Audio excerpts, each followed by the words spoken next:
Hello, Morongo Basin, and listeners around the world online at Z107.7 FM.com. Here is the Z107.7 local news for Monday, February 5th, 2024. 2 people visiting the high desert were killed in 2 separate traffic collisions in the area surrounding the Johnson Valley off-roading vehicle recreation area in the last week. Luamata Halaholo died on Thursday in what the San Bernardino County Coroner's Office called a traffic death on a county roadway near Lucerne Valley. Halaholo was a 20-year-old resident of West Covina. The California Highway Patrol, who is investigating the incident, did not provide any further information.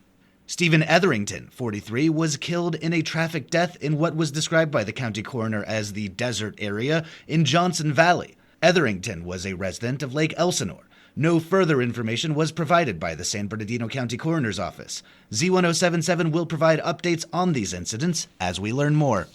A state of emergency for San Bernardino County was declared yesterday by state and county officials in anticipation of heavy precipitation, though the Morongo Basin is likely to be spared the very worst effects of the storm. The National Weather Service reports that a strong Pacific storm system will bring impactful and dangerous flooding rains, heavy snow, strong winds, coastal flooding, and high surf to Southern California. Our local National Weather Service forecast office says that the heaviest rainfall coming to our area will be the northern portion of the Mojave Desert, closer to Inyo and Death Valley. Still, the Morongo Basin is under a flood watch until tomorrow afternoon. The county-wide state of emergency comes after devastating snowfall struck the San Bernardino County's mountain communities last year. According to County Board of Supervisors Chair and 3rd District Supervisor Don Rao, the declaration puts the state and federal government on notice that our residents will need their help.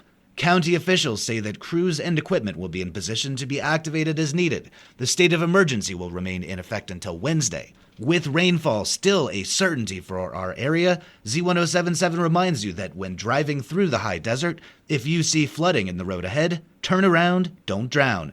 Every year during wet winter storms, cars get stuck in mud or deep water and require rescue from emergency responders. Don't let that be you this year.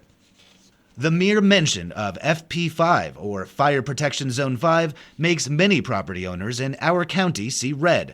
Not because they don't believe county fire doesn't need the special tax, but because the tax went into effect without the approval of most of those affected as required by Prop 218.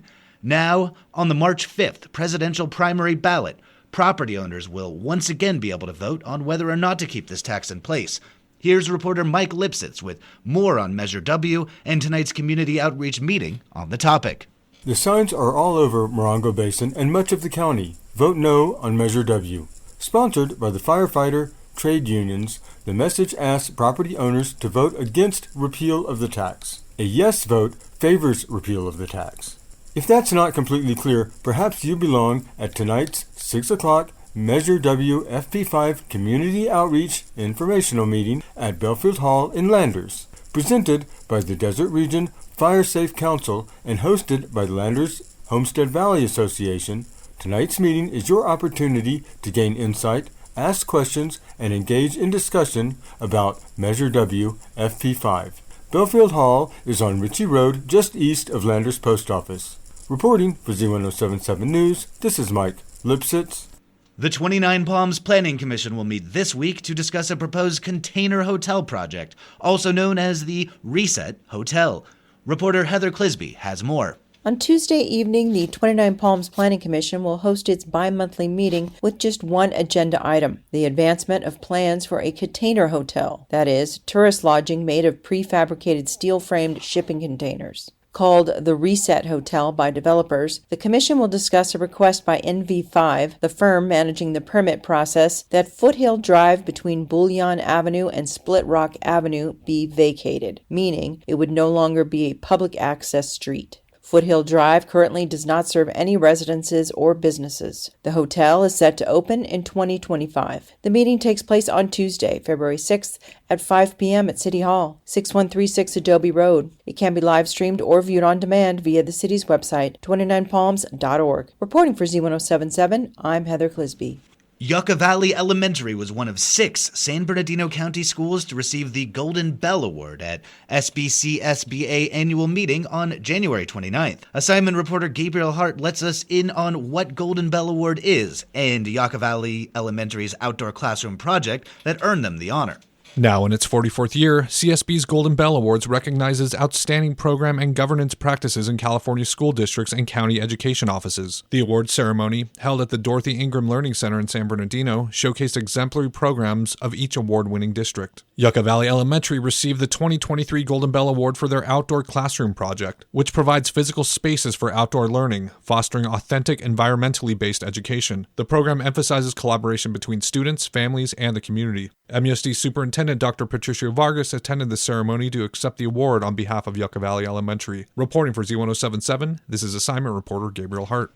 If you're a person with talent, or think you might have a talent and want to find out, there's no better place to discover and foster a talent than the Joshua Tree Community Center's talent show. The Joshua Tree Community Center is holding an open call audition for all High Desert performers. Anyone age 7 or older is encouraged to show off their safe and family-friendly routine. Share your skit, song, dance, magic, stand-up act, or other talent, as long as it is less than 5 minutes in length. Auditions will be held Thursday, February 22nd from 5 p.m. to 8 p.m. in Elliott Hall, located at 6171 Sunburst Avenue in Joshua Tree. To register or for more information, call 760-366-8415 or look for a link in this story at Z107.7fm.com.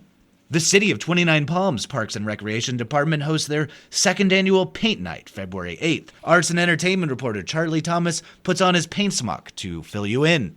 It's time to get your paint on at the 29 Palms Park and Recreation Department's second annual Paint Night. So much fun was had at last year's Paint Night, they asked local artist Stephanie Whitfield to come back and lead painters in another night of fun, creativity, and good times. Paint Night is the perfect evening for anyone looking to get out and have a great time, not take themselves too seriously, and do something different. This is not an art class. You may learn a few tips and tricks from Stephanie's step-by-step instructions, but this is far from serious. This is all about having a fun night out with friends and loved ones. Registration is $25 per person. Food, drinks, and supplies are included with your registration. All participants are asked to pre-register to ensure enough supplies are available. Ages 21 plus only. Register online at 29palms.org. Reporting for Z107.7, this is Arts and Entertainment Reporter Charlie Thomas. And finally, for the 20th consecutive season, the Yucca Valley Lady Trojan basketball team qualified for the CIF playoffs when the postseason brackets were announced yesterday afternoon.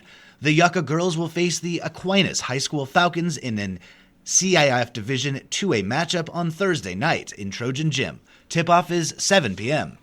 That's our local news. Hear local news 7 times a day, 7 days a week at 7, 8, 9, noon, 4, 5, and 6. If you hear news happening, let us know about it. Email us at tips@z1077fm.com. Reporting for the Morongo Basin News Leader, the award-winning Z1077 Local News, I'm Jeff Harmetz.